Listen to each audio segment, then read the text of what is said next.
Bonsoir chers amis, c'est toujours de nouveau un grand privilège pour moi de partager avec vous une information que j'ai lue. J'ai trouvé que c'est une information très importante et intéressante. Alors, pour connaître les noms de la personne qui est concernée dans cette vidéo, c'est un évangéliste américain qui a vécu du temps de William Branham, donc aux alentours de... Il est mort en 1970, quelque chose. Son nom c'est Asa Allen Allons.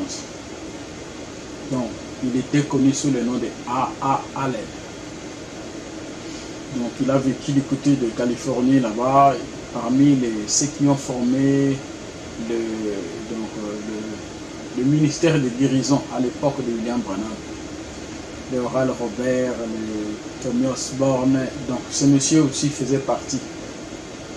Et ceux qui lisent les prédications de William Branham, ou ceux qui en écoutent, ils peuvent facilement reconnaître que dans le rayon des hommes d'affaires chrétiens, après la prédication, parfois, vous allez entendre Frère Branham dire que qui avez-vous choisi pour terminer la réunion avec la prière? C'est Frère Allen. Il y a même certaines prédications dans le Branham Tabernacle où, après la prédication, il demande que nous avons un jeune prédicateur parmi nous. Je souhaite qu'il vienne clôturer la réunion avec la prière. Et c'est le Frère Allen. Ce monsieur était un évangéliste. Son ministère était essentiellement basé, parce que j'ai écouté ces prédications, les prédications d'Oral Robert, Tommy Osborne. Je peux écouter pour avoir une idée de ce que ces gens étaient. Alors lorsque je compare le ministère de M. Allen, lui était plus concentré sur les guérisons, les miracles. Donc, il était concentré plus, alors que Tommy Osborne, Oral Robert, et prêchait la repentance des histoires dans le sens des conversions. Mais le monsieur ici, à Allen, il était très concentré sur le miracle. Et si vous cliquez sur YouTube, A.A. Allen, donc je prononce en français A, et le troisième A, ça s'écrit avec A-L-L-E-N, A.A. Allen. Si vous écrivez sur YouTube son nom-là, vous allez trouver plein de vidéos de miracles de cet évangéliste. Qui, par exemple, quelqu'un qu'on avait amené qui avait le cancer de l'estomac. Le médecin l'avait condamné qu'il devait mourir dans 3 jours. On l'avait amené dans la campagne d'évangélisation de A. Allen. Et le monsieur a été guéri de manière instantanée. Donc je peux retrouver ça pour une démonstration même avec le téléphone pour que vous voyez ça. Le monsieur a été guéri de manière instantanée. Par exemple, une fillette là, je crois, qui avait la polio, donc paralysie des membres inférieurs, sur une chaise roulante. Allen a prié pour l'enfant et de manière instantanée, devant tout le monde, l'enfant a marché. Vous voyez par exemple cette vidéo. Je vais sauter parce que je ne veux pas vous perdre beaucoup de temps. C'est seulement pour vous faire l'idée de ce qui était la personne.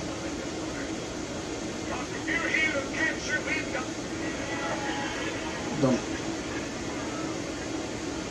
on a mené quelqu'un sur le brancard à partir de l'hôpital. Ce monsieur-là avait le cancer.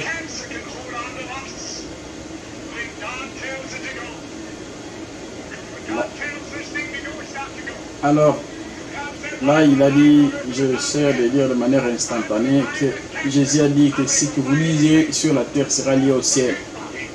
Regardez ce qui va se passer.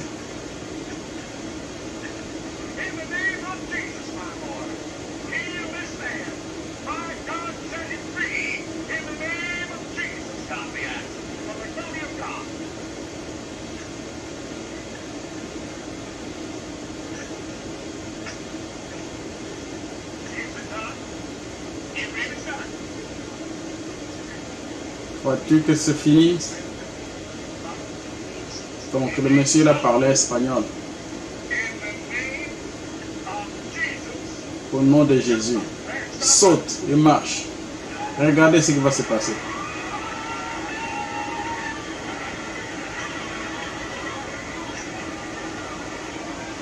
Donc, vous voyez, il y a plein de miracles pareils. Par exemple, cette fillette ici. Cette fillette, si je vais vous faire voir, elle était paralysée avec la polio, elle ne marchait pas.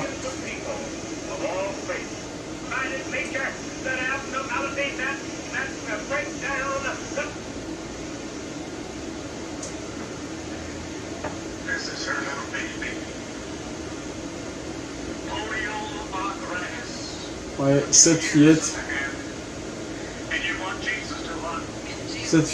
on l'a menée et elle est venue avec sa maman. Vous voyez, sur la chaise roulante. Et je saute pour vous faire voir ce qui va arriver à la fin. Regardez ça.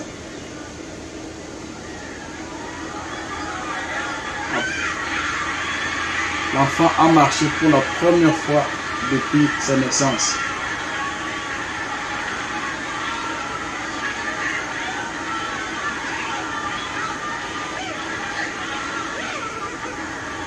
Vous comprenez comment sa maman est en train de pleurer, l'émotion que l'enfant ait marché pour la première fois de sa vie lorsqu'il est venu avec l'enfant. Donc il y a plein, si vous êtes intéressé à suivre le miracle, les sourds qui ont entendu, des gens avec paralysie, avec donc les boiteux, il y a plein de miracles, des vidéos de miracles de Alain sur YouTube. Alors, ce monsieur est allé les jours de l'indépendance des États-Unis à New York. Il y a un bâtiment qui est jusqu'à présent là, qui s'appelle Empire State Building. Au niveau de New York, je crois, entre le croisement de... Si vous êtes intéressé, le building se situe au croisement de 34e rue et de 5e avenue. Donc c'est entre le croisement de 34e rue et 5e rue. Et se situe ce building. C'est un building de quoi 102 étages.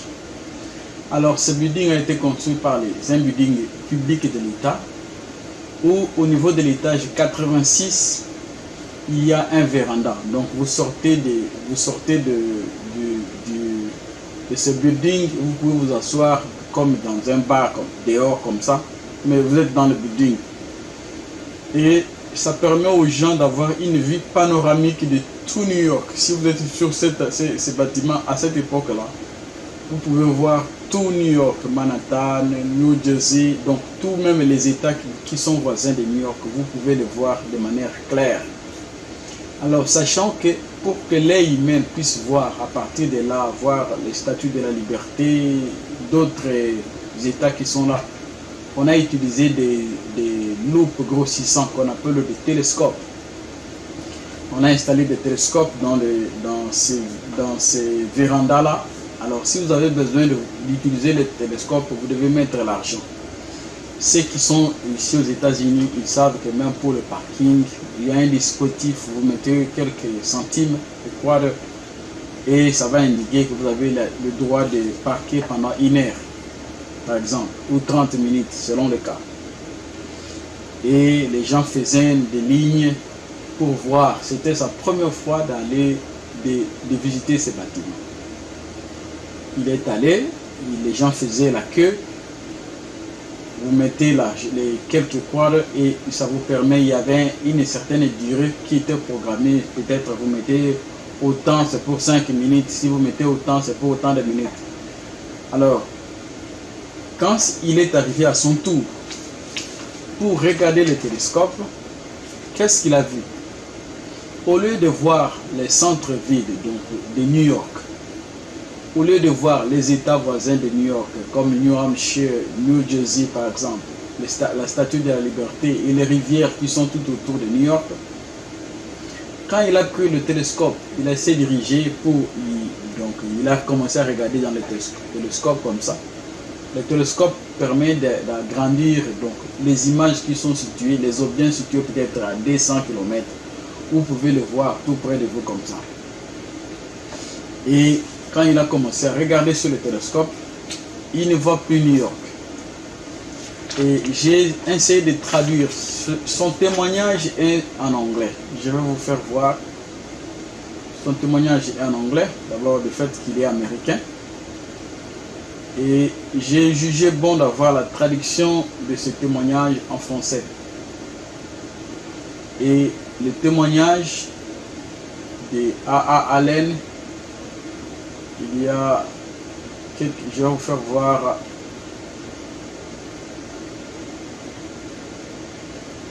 Je vais vous faire voir cette vidéo qui est faite sur YouTube concernant la vision qu'il a eue. Ce sont des images horribles.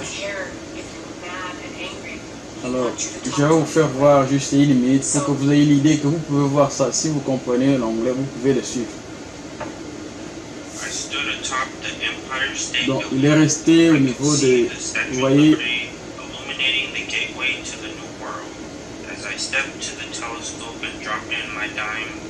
Immediately the ticking started again. Suddenly, as the Spirit of the Lord came upon me, the fog seemed to... J'arrête là. Et pendant qu'il était là en train de regarder sur le télescope, comme on dit dans la Bible, l'Esprit de Dieu l'a ravi.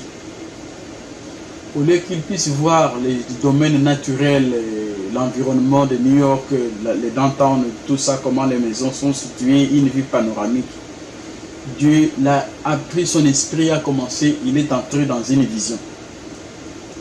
Et ce monsieur a vu des choses horribles. C'est une vision qui est horrible pour les États-Unis d'Amérique. Mais c'est important de le lire parce que ce que Dieu montre ou a dit par la bouche de ses serviteurs s'accomplira. Écoutez, je vais lire des extraits. J'ai le témoignage avec moi ici au grand complet. La traduction, j'ai utilisé des logiciels spécialisés pour la traduction des documents, comme Babylone par exemple. C'est une traduction impeccable. Puis soudain, j'ai entendu, donc pendant qu'il regardait dans le télescope comme ça, une scène est venue dans ses yeux. Pendant qu'il regardait, il a vu le globe terrestre.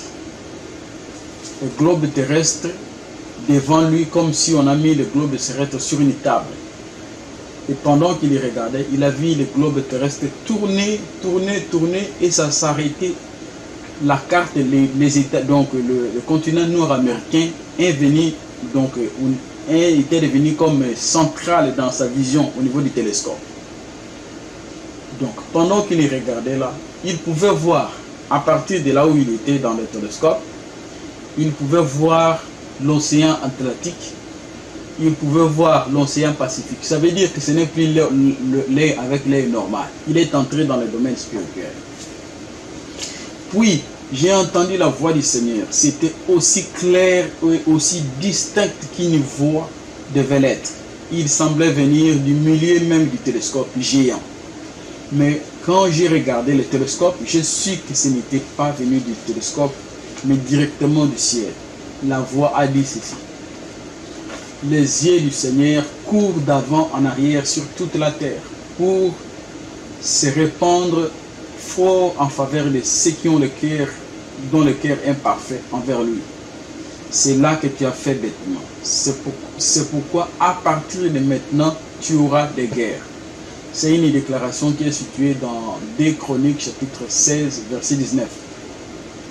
Immédiatement quand j'ai entendu la voix de Dieu, je suis que c'était une citation de l'écriture, mais jamais auparavant je n'avais eu une quelconque chose qui m'était venue avec autant de force par la puissance de l'esprit. Le tic-tac du télescope s'est arrêté. Donc parce que quand vous mettez l'argent, ça commence à compter. Alors quand il est entré dans le domaine de l'esprit là, il a écouté comme si ça ne comptait plus. Apparemment, j'étais entièrement sous la direction du Saint-Esprit. Donc il ne pouvait plus contrôler les choses qu'il voyait. Ce que j'ai regardé n'était plus l'île de Manhattan. C'était tout le continent nord-américain étalé devant moi comme une carte étalée sur une table. Ce n'est plus le rivière dont il a commencé à citer certaines rivières qui sont situées donc tout près de la rivière où se situe les statues de la liberté. Il dit ce n'est plus ces choses-là. Et au lieu de voir la statue de la liberté qui est près de New York, il a vu que la statue de liberté n'est plus là. il vient maintenant entre les États-Unis et le Mexique. Donc, on a déplacé la Statue de la Liberté vers le sud. Alors, écoutez cette histoire. C'est une histoire très drôle et c'est du pitié. Alors, la Statue de la Liberté, on l'a déposée, n'était plus là, mais ça devient maintenant entre les États-Unis et le Mexique.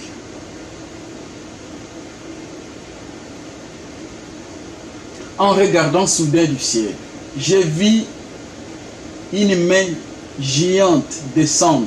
Cette main gigantesque tendait la main vers la Statue de la Liberté. Maintenant, ça commence. Une main invisible qui apparaît, une main géante qui apparaît et qui tend sa main vers la Statue de la Liberté. En un instant, sa torche a été arrachée de sa main et à sa place a été placée une tasse. Parce que sur la Statue de la Liberté, vous avez, la Statue de la Liberté tient quelque chose comme ça, un flambeau qui disent pour la liberté, et cette main géante a arraché cette lumière et a déposé une tasse. J'ai vu en saillie de cette coupe une épée géante, brillante, comme si une grande lumière avait été allumée sur ses bords scintillants. Jamais auparavant, je n'ai vu une épée aussi tranchante, scintillante et dangereuse. Il semblait menacer le monde entier. Alors que la grande coupe était placée sur la main de la Statue de la Liberté, j'ai entendu ces mots. Ainsi dit le Seigneur des armées. Ça, c'est la guerre. Ce n'est plus dans les bons. Buvez et soyez ivres et tombez et ne vous relevez plus jamais à cause de l'épée que j'enverrai. Il dit que quand il a écouté ça, il a su que ce sont des déclarations. C'est une citation de Jérémie chapitre 25, le verset 27.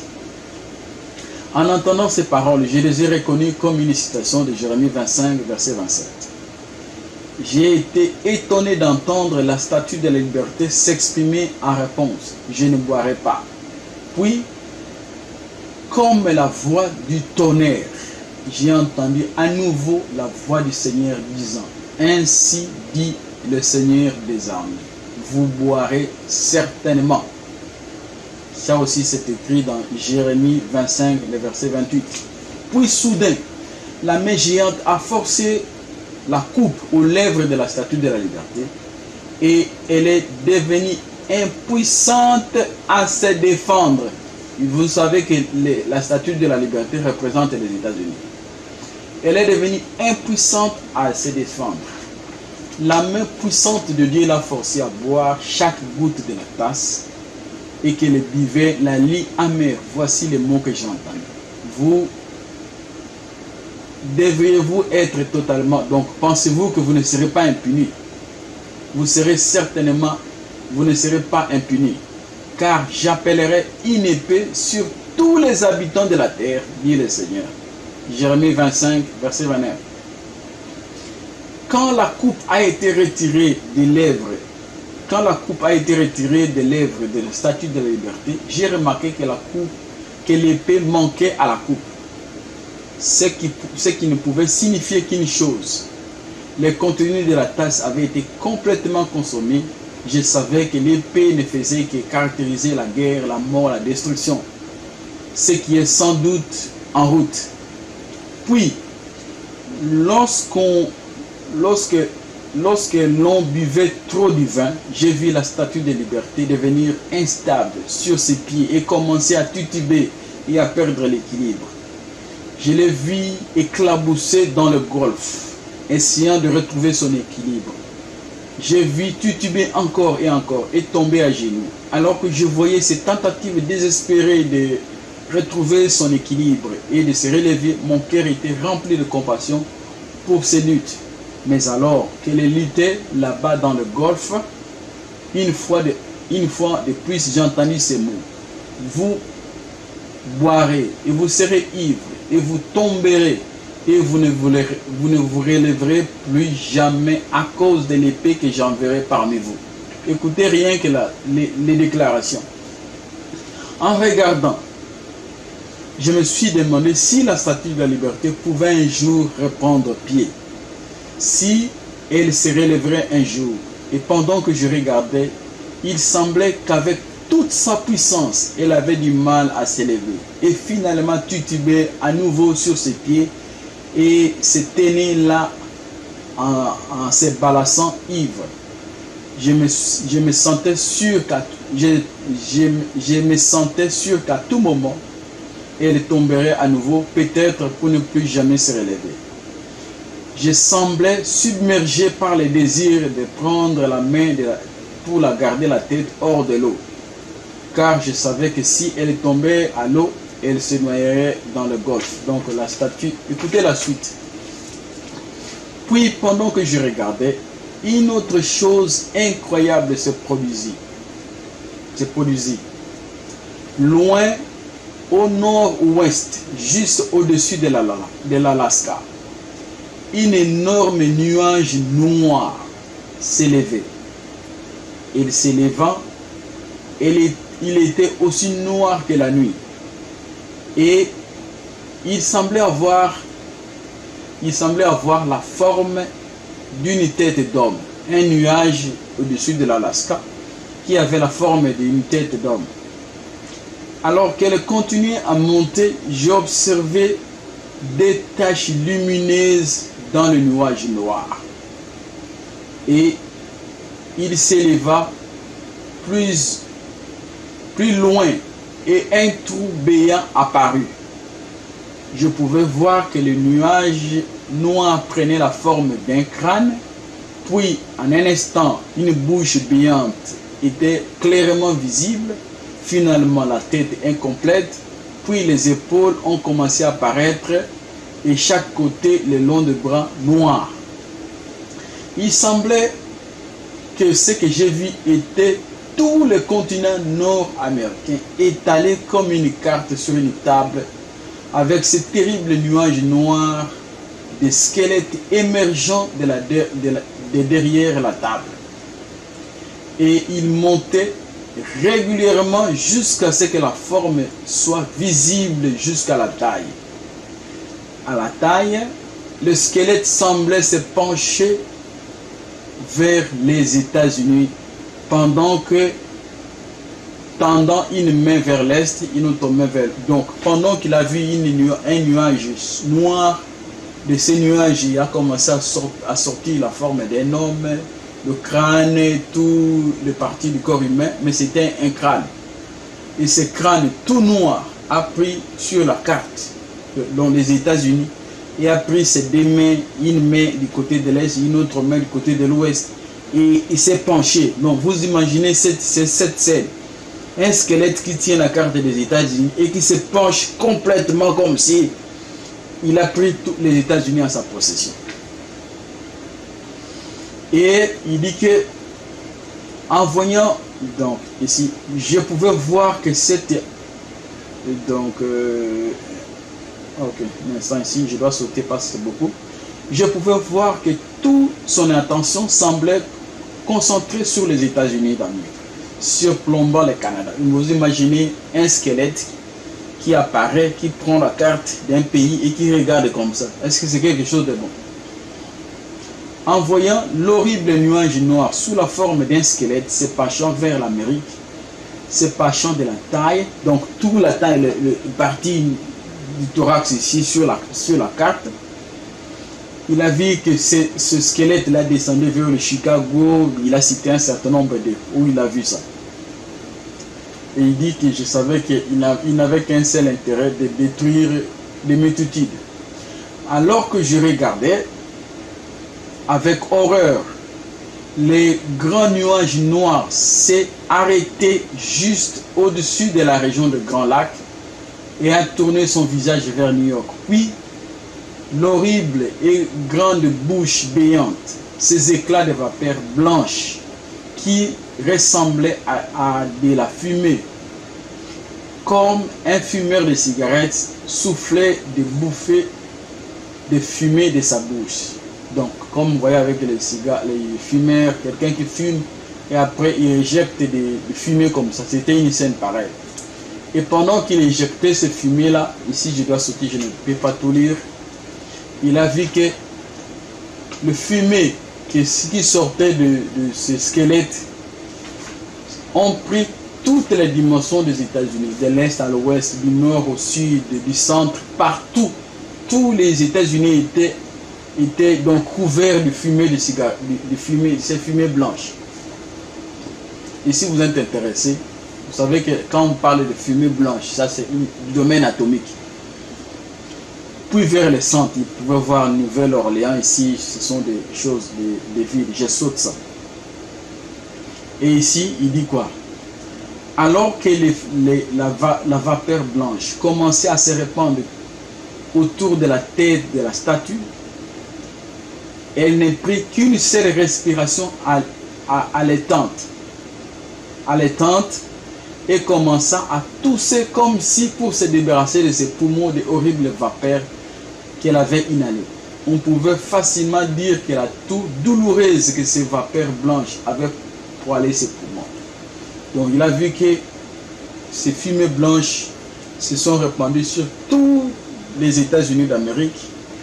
Et en observant la statue de la liberté, il a vu que la statue de liberté a commencé à tousser comme si quelqu'un, donc vous imaginez comme si on vous a mis du feu au niveau du poumon. Et vous commencez à tousser. Vous faites tous vos efforts pour vous débarrasser de ce qui est des gaz. Apparemment, ça fait voir que c'est un gaz neurotoxique. Et qu'est-ce qui va arriver?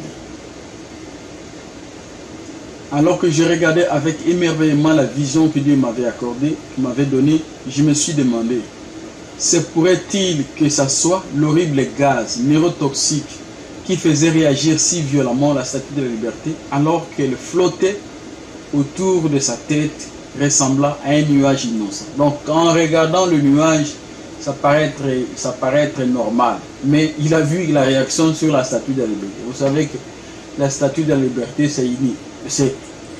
la statue ne respire pas, mais on représente les États-Unis sur ça. Puis j'ai entendu la voix de Dieu alors qu'il parlait à nouveau. Voici l'Éternel rend la terre vide. Écoutez ça. Voici l'Éternel rend la terre vide et la gaspille et la renverse et la disperse à l'étranger les habitants de celle-ci.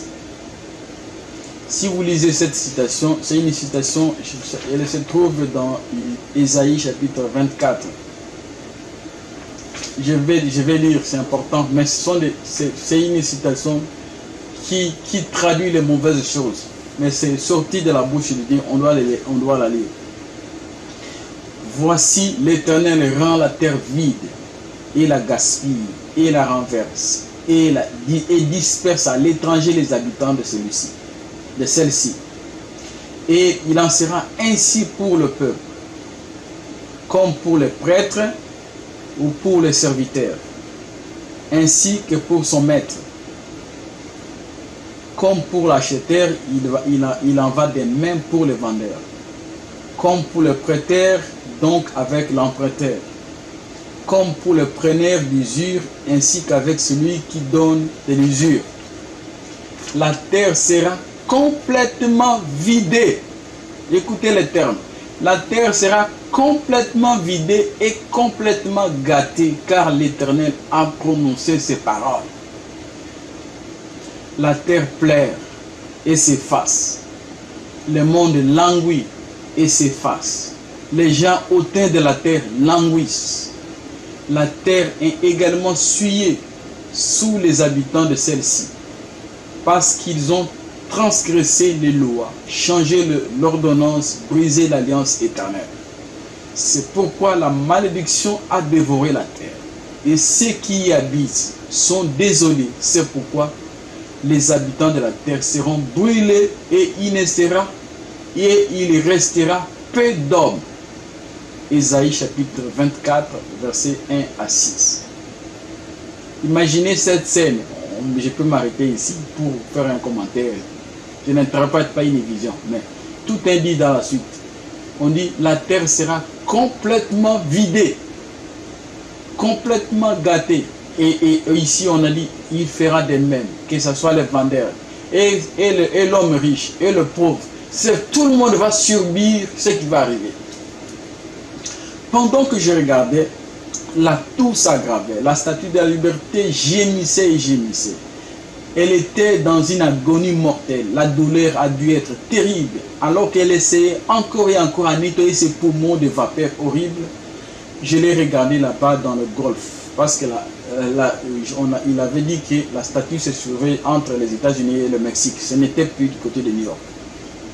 Je l'ai regardé là-bas dans le golfe. Alors qu'elle titubait, serrant ses poumons et sa poitrine avec ses mains. Puis elle est tombée à genoux. En un instant, elle a toussé une dernière fois et a fait un dernier effort désespéré pour se mettre à genoux. Puis est tombée face en avant dans les eaux du golfe et est restée immobile, toujours comme la mort. Celles les clapotis de vapeur et les éclaboussures sur son visage, sur son corps, qui était en partie sous l'eau. Donc la statue, une partie était dans l'eau, une autre partie comme ça. Elle était immobile.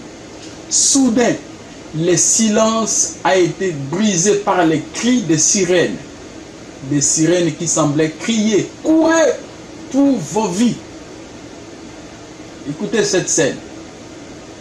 Jamais auparavant, je n'avais entendu des sirènes aussi stridentes et hurlantes. Il semblait être partout, au nord, au sud, à l'est, au centre. Les sirènes étaient partout sur les États-Unis d'Amérique. Il semblait y avoir des multitudes de sirènes. Et en regardant, j'ai vu des gens partout courir, mais il semblait qu'aucun d'eux n'avait couru plus que quelques pas. Puis ils sont tous tombés. Et alors, même que j'ai vu la statue de liberté lutter pour retrouver son équilibre. Son équilibre est finalement tombé pour la dernière fois, mourir sur son visage. Je voyais maintenant des millions de personnes tomber dans les rues, sur le trottoir, se débattre. J'ai entendu leurs cris de miséricorde. Help, help, help! Et d'aide. J'ai entendu l'air horrible et tout, comme si leurs poumons avaient été poêlés du feu. Ici, pendant qu'il donnait son témoignage ici, il s'arrête parce que c'est la scène qu'il avait vue, c'était une scène horrible. Il s'arrête ici, donc il doit respirer. J'ai entendu les gémissements des condamnés, des mourants, pendant que je regardais. Quelques-uns ont finalement atteint leurs abris, mais seuls quelques-uns arrivèrent dans leurs abris. Et au-dessus des gémissements des multitudes de mourants, j'ai entendu ces mots. Un bruit viendra même jusqu'aux extrémités de la terre, car l'Éternel a une controverse avec les nations. Il plaidera avec toute chair, il donnera ceux qui sont méchants à l'épée, dit l'Éternel. C'est une citation de Jérémie 25, à partir du verset 31. Descendre. Puis soudain, j'ai vu, écoutez la suite. Puis j'ai vu de l'Atlantique et du Pacifique et du Golfe. 3 sites. Atlantique, Pacifique et du Golfe. Côté de l'Amérique du Sud est là.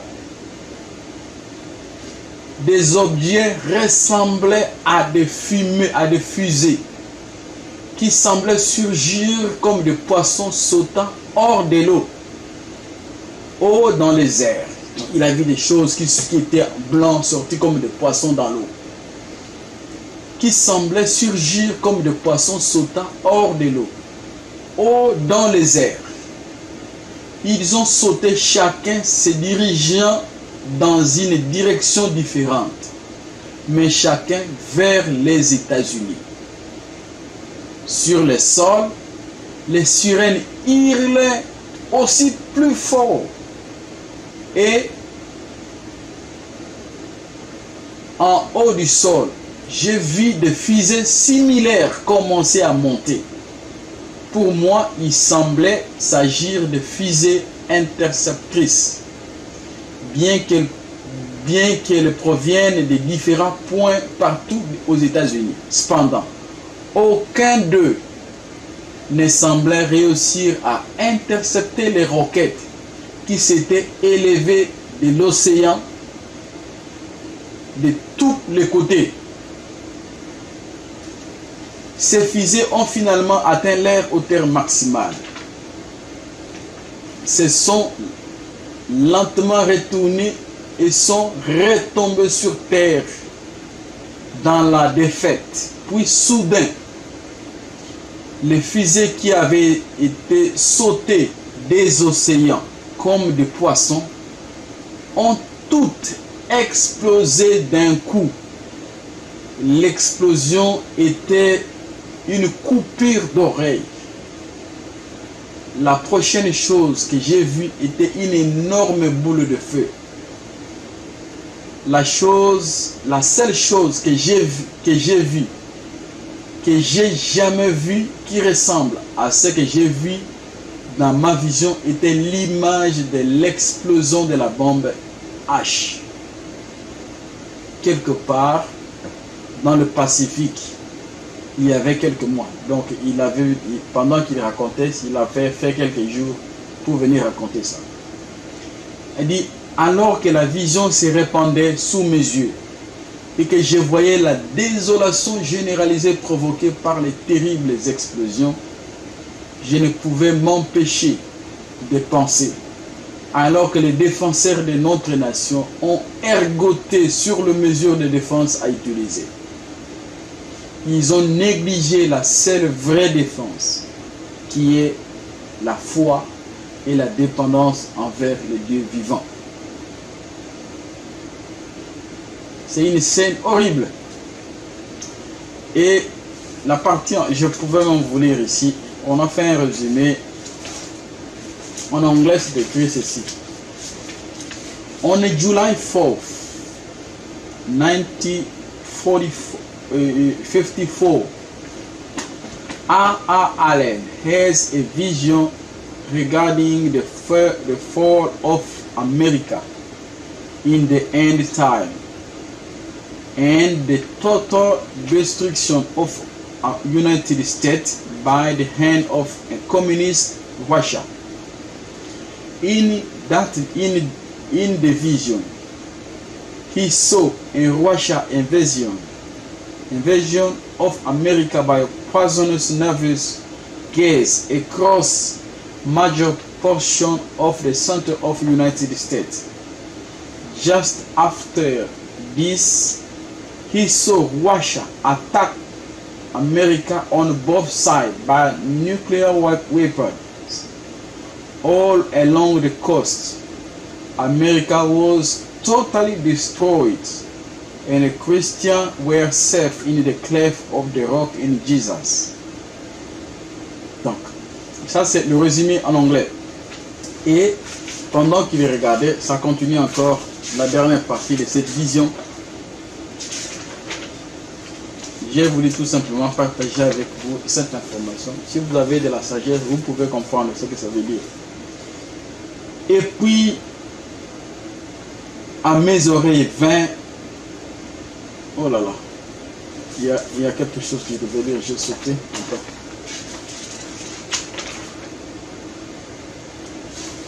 encore. Ok, ici il dit que il a commencé à maintenant à penser comment les défenseurs de notre nation ont argumentaire, comment se défendre. Ils ont oublié la parole de Dieu, la dépendance envers Dieu. Les États-Unis font la promotion de l'homosexualité, la promotion de tout ce qui est mal. LGBTQ, si vous faites des lois contre ces gens, comme là en Afrique ou en Russie, on dit que vous êtes homophobe. Un pays qui a commencé par le christianisme, qui se trouve maintenant en train de valoriser tout ce que Dieu condamne. Puis, alors que le bruit de la bataille s'est atténué, à mes oreilles vint cette citation de Joël, le 2e chapitre. Soufflez la trompette à Sion et sonnez d'alarme dans la sainte montagne. Que tous les habitants de la terre tremblent, car le jour de l'Éternel vient. Car il est presque à portée des mains. Un jour de ténèbres et de morosité. Un jour de nuages et d'obscurité épaisse. Alors que le matin s'étendait sur les montagnes, un un grand peuple et fort. Il n'y en a jamais eu de pareil. Il n'y en aura plus après, même pendant des années, de nombreuses générations.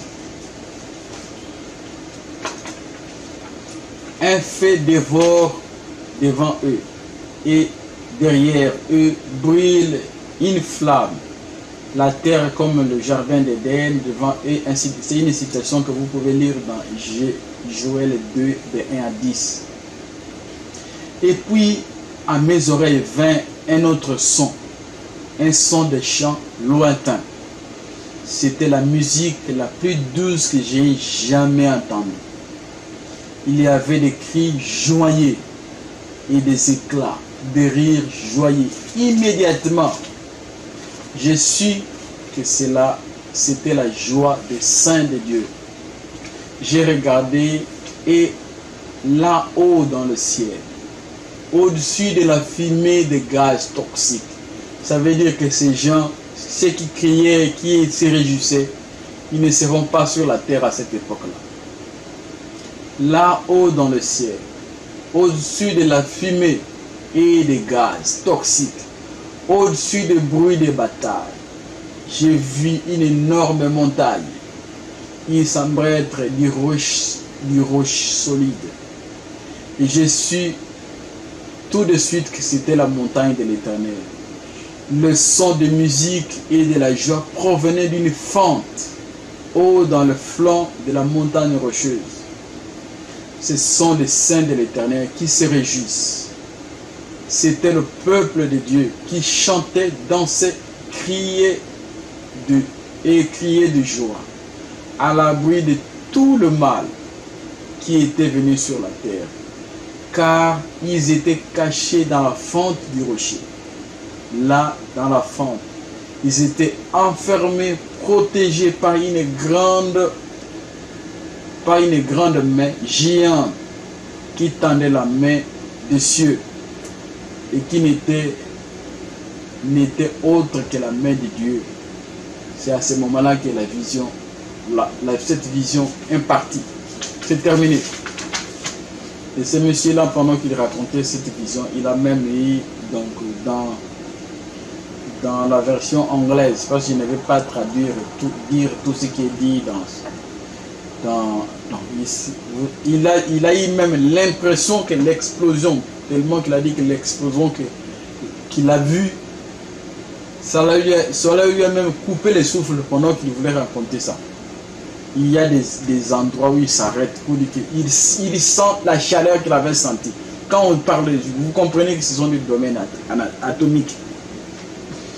Et cet événement, il a vu le jour de l'indépendance des États-Unis, le 4 juillet 1954.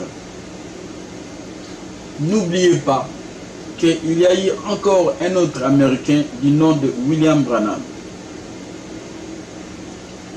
Avec William Branham, Dieu lui a fait voir la même chose en 1933.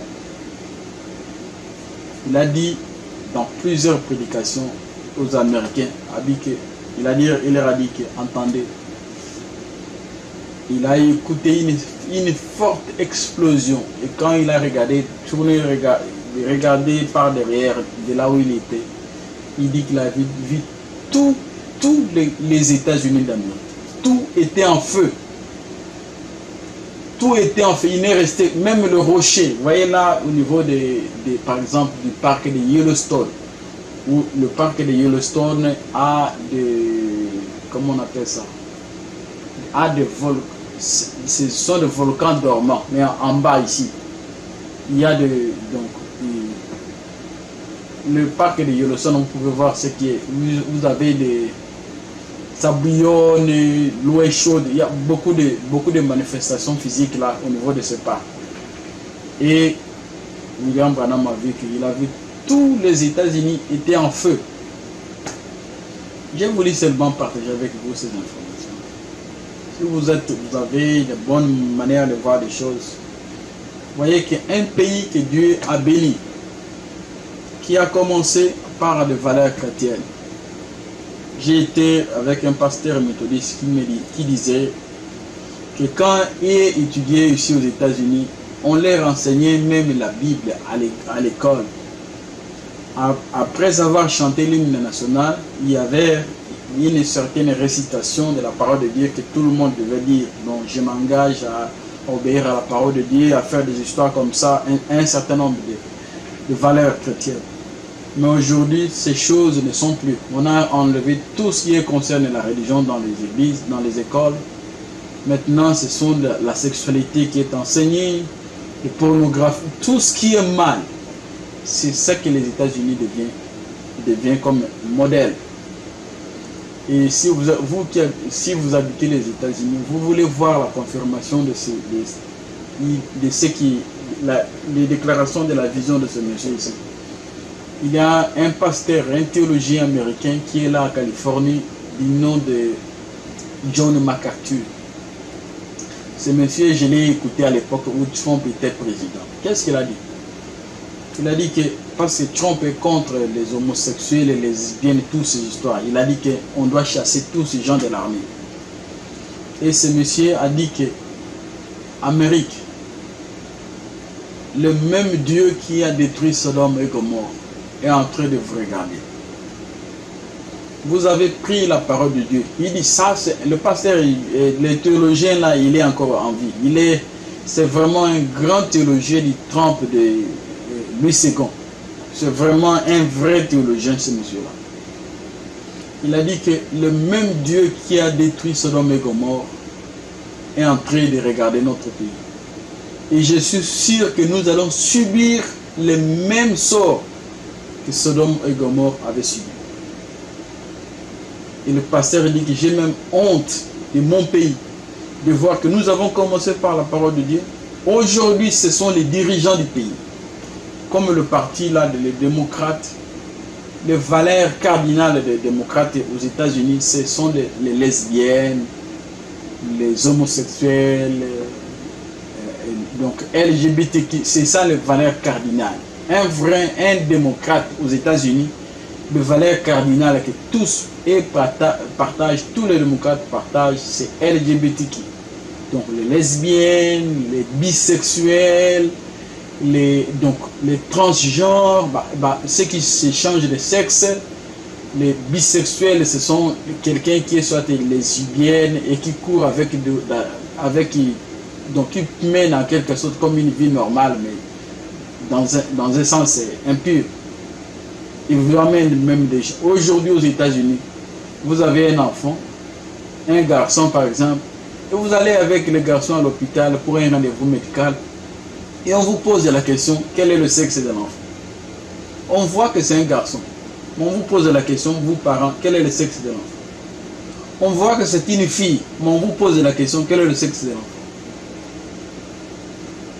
Et j'ai voulu partager avec vous ces informations, ces pays dans lesquels nous vivons. Dieu accomplira certainement ces choses. Et nous voyons, ça se dessine. Ça se dessine. Les choses, on peut voir facilement à l'œil nu. On peut voir facilement à l'œil nu. Alors, partagez cette vidéo. C'est seulement, nous devons prendre notre préparation avec beaucoup plus de sérieux. Vous imaginez, on dit dans la déclaration que le monsieur a dit que l'Éternel vide la terre. Les États-Unis, c'est combien? 320 millions de personnes. Si on tue 320 millions, et je crois qu'il y a quelque part, j'ai sauté, tous ces gens ne seront pas enterrés. Leurs cadavres personne ne viendra même faire des analyses sur les cadavres. C'est écrit ici, je crois, si je n'ai pas lu ça, je vais vous le dire. Quand cet événement va apparaître, c'est bien écrit, il a dit ça. Il n'y aura pas d'enterrement ou de cérémonie de funérailles pour ces gens. Les gens seront comme ça, vont mourir, seront laissés comme ça. Il n'y aura pas de... Attends. C'est une scène horrible.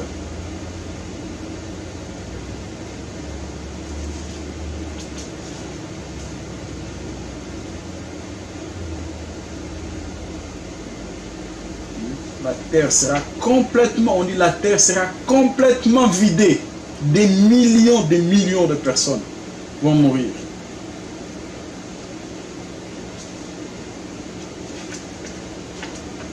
On entend.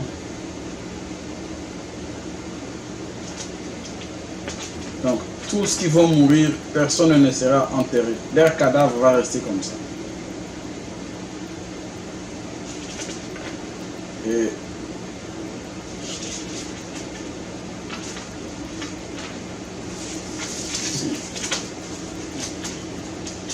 donc, les cadavres vont rester.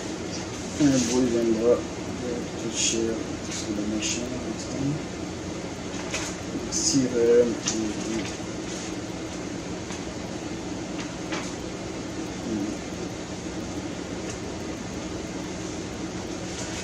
L'Éternel rend la terre vide. Il n'y aura que très peu. Imaginez sur le monde entier, 320 millions de personnes meurent en un jour.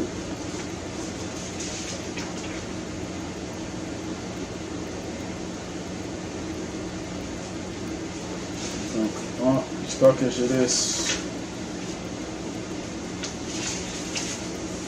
C'est une histoire vraiment très triste. Et c'est bon parce que nous devons nous préparer. Ce monde n'est pas chez nous. Nous vivons pour un certain temps. Et si Dieu tarde, chacun de nous va quitter cette terre. Mais ces choses nous ont été données pour que nous soyons avertis de la manière dans laquelle. Vous voyez que le pays, vous qui vivez ici, vous savez que les États-Unis peuvent être comparés aujourd'hui à Sodome et Gomorrhe. Quelles sont les valeurs? La Russie, qui est un pays communiste, fait maintenant la louange du mariage. Le mariage n'existe qu'entre les hommes de sexe opposé. Mais aux États-Unis, on dit le mariage pour tous.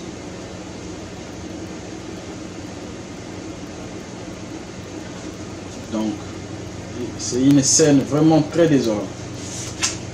Et des millions, je crois qu'en le lisant, quelque part,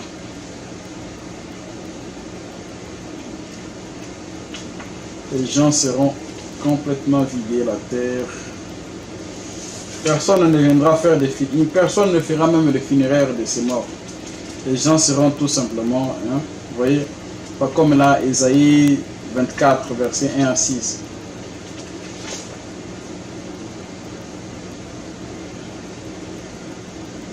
Donc les gens, les roquettes, les armes nucléaires, les sous-marins nucléaires vont sortir de partout.